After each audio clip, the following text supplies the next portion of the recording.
Can you tell me more about the company structure? How big is the team? Where are you based? What's your London presence like? Any plans for international expansion? Let's talk about those a bit. Leadoo is a fairly young company still. We've been in business for less than 2 years.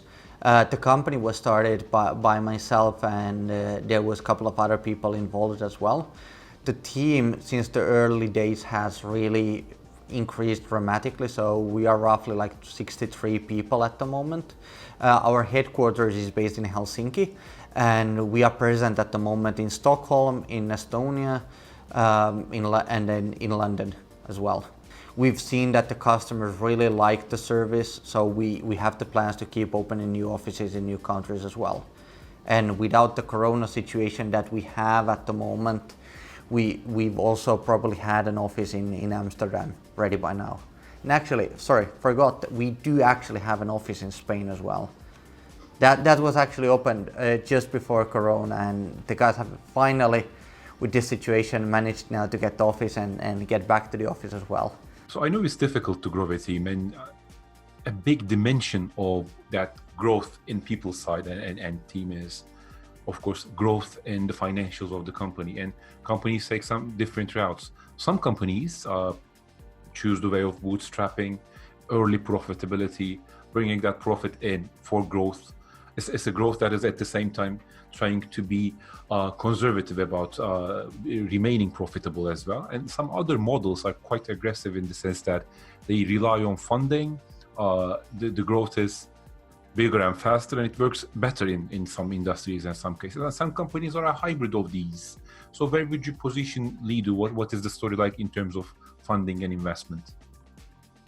Leadoo's story behind the funding is, I would say, in some sense, we've lived over a transformation. Like before we had our first investment from OpenOcean, we were fighting for profitability, and in Finland itself, we were already profitable. When we raised our first round, we were like 10 months old company, so we didn't even expect things to happen as fast as they did.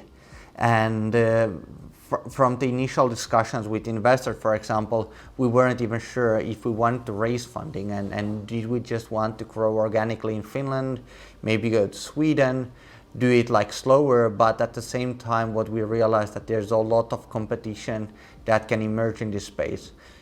We've been able almost to triple the customer base within the past 12 months, and we anticipate that we are able to do it within the next 12 months again. In terms of the pros and cons of different routes, bootstrapping versus getting investments, of course, obviously getting investment at the right time.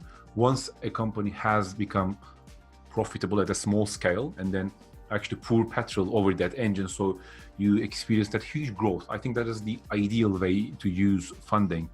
Yes, that is obviously a pro, but what is a con, or what are some cons that come with getting professional investment? I'd like to hear your thoughts on that. Like most companies, when they are growing like 20%, 30% a year, it's good. And that means that you need to hire a couple of people, you just need to perform a bit better than you did last year.